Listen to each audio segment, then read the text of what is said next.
Hi everyone, welcome back. Today we will be covering Chapter 3, Short-Term versus Long-Term Budgeting. My name is Noemi Madrigal and I'll be your instructor today. Let's take a look at our learning objective. We want students to learn the difference between short and long-term budgeting by teaching them how budgeting can be different depending on your stage in life. It's a given that everyone's budget is going to look different regardless of the stage in life that they're in, but it's really important to learn how to budget and to recognize what's in your budget and what's not within your budget. Obviously, my budget as a college student living in San Jose, California might look a lot different compared to yours. But let's take a look at some short-term budgeting. First, you want to start off by budgeting day-to-day expenses. What you want to do here is you want to look through all of your bank statements and look at all of those reoccurring expenses that you can live without. A lot of reoccurring expenses come in the form of subscriptions. If you are trying to save money, I would consider cutting off similar subscriptions. And if you are a student, I would also take advantage of special pricing set by certain services. For instance, Spotify offers this bundle that includes special pricing for the Spotify service itself, and it also comes included with Showtime and Hulu. So if you are between, let's say, Spotify and Netflix, and you are a student, I would consider going with Spotify, given that you also get Hulu and Showtime included. This isn't an ad for Spotify, but I think if you're really trying to cut down on your expenses, it's really important to limit the amount of subscriptions that you have because they do add up over time. Now let's take a look at lifestyle changes.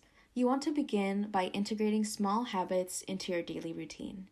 I know it can be frustrating at first when you feel like you're not making enough progress in terms of the amount of money that you're saving, but really integrating small steps into your routine can be a lot easier over time. Some habits that you can begin to implement in your lifestyle are the following.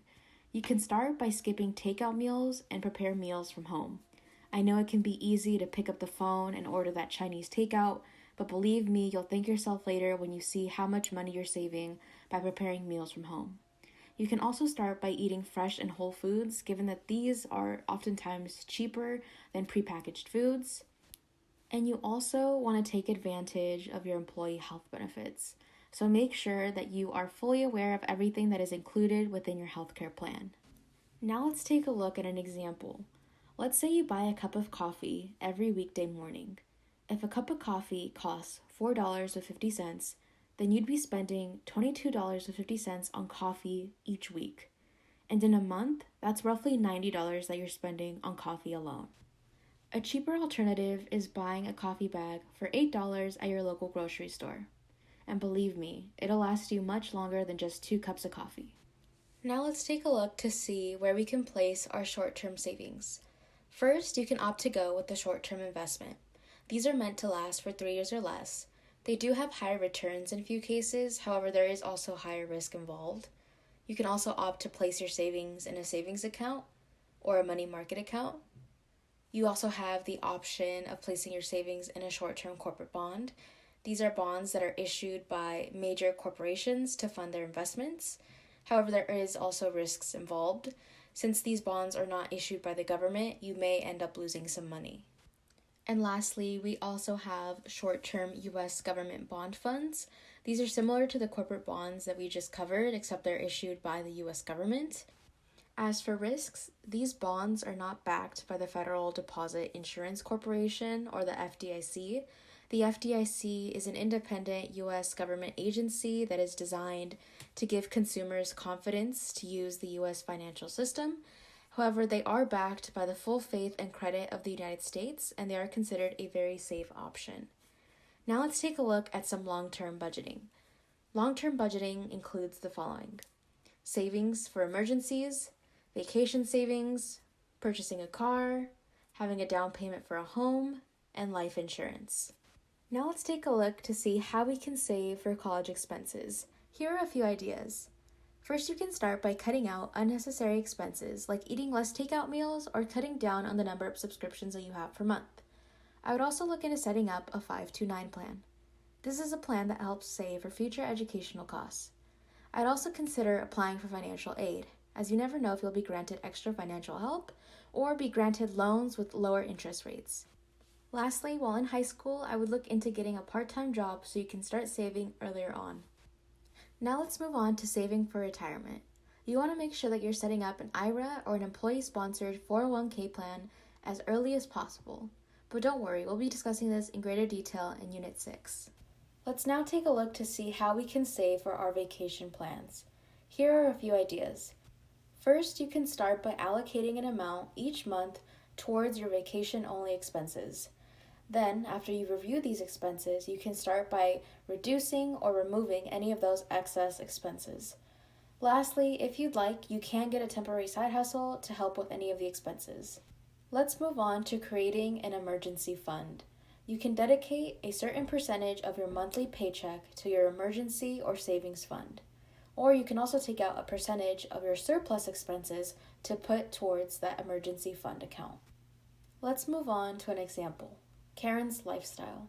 Last month, Karen worked part-time at a yogurt shop. She is going to use the money she earned to help pay for groceries and her Netflix subscription.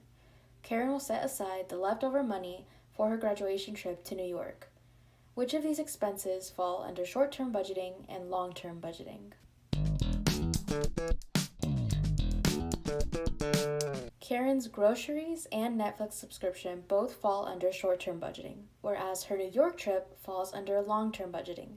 This is because it'll take Karen a longer period of time to save up for that trip. Next, we'll be reviewing where we can place our long-term savings. We will be covering two options, a certificate of deposit, also known as a CD, and a retirement plan. We'll first take a look at certificates of deposit. These are more of an intermediate term goal, where you may be needing the money anywhere from 3 to 10 years. You can find CDs at your bank, and they tend to offer a higher return in comparison to savings accounts and money market accounts. CDs are time deposits.